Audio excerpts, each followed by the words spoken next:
Hello and welcome to the installation process for the graphical user interface to the Nuke2Deadline tools. What you want to do is firstly go to the GitHub repository, which is github.com artandmath nk2dl-gui, and upon landing there you can follow through to the documentation and then follow through to the installation guide, which is what I'll be taking you through first, and then taking you through a very quick introduction to some workflows. What you need to first do is install Nuke2Deadline if you haven't done so already. Nuke2Deadline and the graphical interface are two separate modules, and the graphical interface is dependent on the Nuke2Deadline module. So I'm assuming you've done that. And so the next step would be to have a terminal window open, make sure you're in a download area, so I'll just change to downloads, and then clone the repository. Let's do this, copy, paste, and that's cloned it into downloads. If you wanted to download a release, working releases are published periodically. They can be found here on the right hand side of the GitHub page. I won't take you through the installation process for a single user. If you wanted to do that, then just follow this guide here. It's no different to what we're about to do. If you'd followed the Nuke2Deadline installation video, we created a sort of dummy pipeline, and I'll be using that to install Nuke2Deadline too. So here on the top right window is my dummy pipeline, and this is a search path that Python and Nuke can see. And if I create a new window, put the one down here, and find the Nuke2Deadline GUI that we just downloaded, what I want to do is from the source folder, drag the Nuke2Deadline GUI module as it is, Python module, into the pipeline. Then the next step we have to do, add a line to our menu py, which is just this line here. And what that's going to do is when Nuke launches, it's going to just set up the graphical user interface. Okay, so our menu py has the line that we need to import the graphical user interface. The next step, the gizmos, hasn't been done yet. What we do at the moment is anything that will be a gizmo is currently a group, and by default, if the gizmos are missing, then the groups will get created. All right, let's launch Nuke.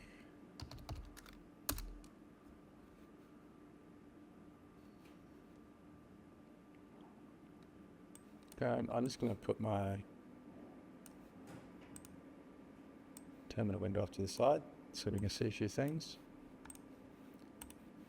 To verify that Nuke2Deadline is launched, you've got two options here. One is submit Nuke2Deadline, and the other is submit selected rights to deadline. And if that appears there, then the GUI has been successfully installed. What I'll do next is take you through a couple of workflows.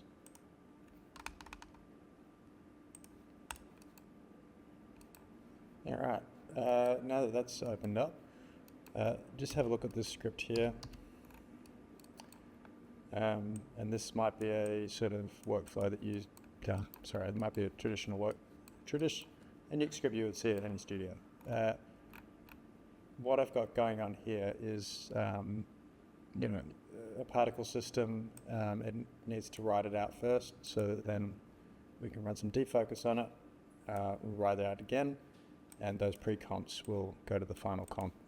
Nuke has by default some render order, so what we would want to do is render these two nodes and then render these two nodes and then finally render this last comp main. So Nuke to Deadline has that functionality built in. So what you want to do is set your render order according to what order you want your nodes to be rendered in. And then all I have to do is select those. I could select the whole thing if I want, and then render submit selected writes to deadline. And then it's going to go ahead and render those nodes. It's going a little bit slower than it should because we haven't set the YAML file to use our web server. But anyway, the write nodes have been submitted to deadline, and then if we go to deadline and open this up, the dependencies have also been set up. So the first render orders of 10 we're rendering through, then we're going to render through the next one, which is 20, and finally it's like 999 is the write main.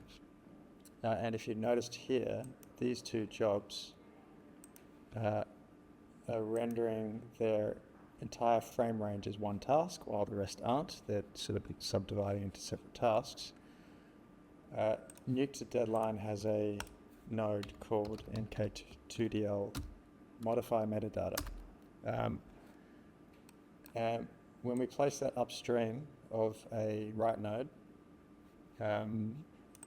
what we can do is modify any parameter that is in the plugin or the plugin info or the job info for the Nuke to Deadline. And if I open this up, and unfortunately the keys are always truncated and you've got to do this, maybe we can, it's a Foundry thing, I think, they always open up with the same column widths. But if I hit plus, double click this, the only metadata tags that we can see are the Nuke to Deadline metadata tags. And if I put in, utilize any of these, it will override what I've set up within my pipeline to use. So if chunk size in my pipeline is 5, and I want to do as maximum chunk size as possible, 10,000. GPU override, and I want to render on a GPU. I think it's true, might be 1. And you can do that for any setting the Deadline plugin requires. I'm going to run that demonstration quickly again using the web server. So what I'll do is make sure that I've specified the config in the environment. I'm going to watch Nuke. I put this off to the side, open up that comp again, select our write nodes, go to render, submit selected writes to deadline, and the job's submitted. So if I go back over to deadline, there's the same dependency setup as we had last time. The other way that we can use Nuke to Deadline is using a panel, and that is this one here. Jeez Louise, it's in real debug mode. You can turn off the debugging, which will, for this purposes, I won't do. But just so you know, it can be less verbose than that. So this would look like a traditional interface that you might see at any other studio. It has all the functionality that you would get in the original Deadline submitter that comes with Deadline. And those sort of options are up here at the top. But what this interface does is it enables you to individually override any of the job and machine settings on a per node basis. And so those options are down here. You don't have to submit every single job. And you can see this going crazy on the side. When it's not in debug mode, these are instantaneous. GSVs, This will be reworked, so just ignore it for now. And extra settings. These are stuff that you typically wouldn't change, and you would have your pipeline set up. And set up things in here like environment variables, pre and post scripts, the templating for your job names and departments and all that sort of stuff. And this last one tab is the console. And so when we submit a job from here, if I hit render from here, it'll instantly go to the console page and, submission complete. If you got green, good. If you got submission process complete, the job's on the farm. The last thing I'll take us through is adding the deadline submitter that ships with deadline to the menu as well, just in case there's any incompatibilities and you need to fall back for whatever reason. And then I'll sort of demonstrate the speed difference between the old submitter and the Nuke to deadline. So you can do this in the YAML file, or you can set an environment variable, so that under the menu options, and there is only one menu option, ThinkBox submitter is true. If you're setting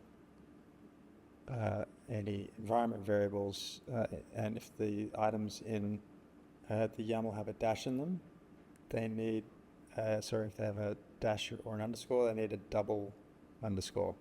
So single underscores sort of separate items in a environment variable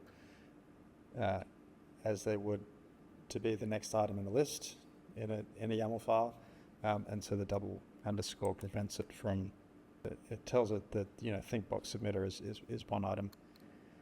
I might change that and reverse it so that double underscore separates every item in the YAML, or maybe there's a better way. So I'll set that to true, and then specify the config, and then launch Nuke.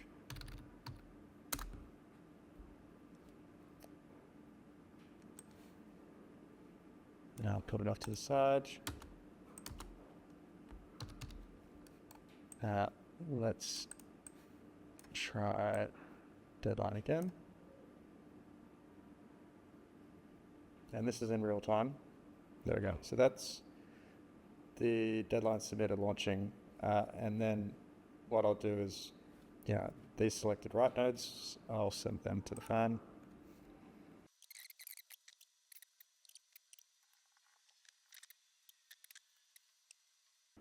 Okay, I think that's done. So it took about 2 minutes. Let me delete those jobs. And the Nuke to deadline method, let's select those. Selected raster deadline. Let me get my stopwatch out.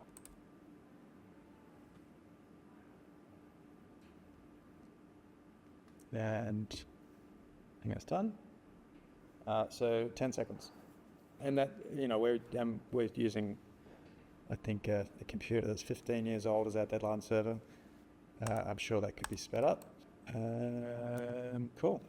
That's okay. So that's it for an introduction to the GUI. There's a whole lot more stuff that it's capable of, and there's a whole lot on the timeline that we need to introduce, and this graphical user interface, the panel, is still in development. So hence why you're seeing all this debugging information, which, like I said, can be turned off. It works really pretty well, but there's certain features that just aren't active at the moment. So, but they'll be coming. Thank you for your time, and thanks for watching.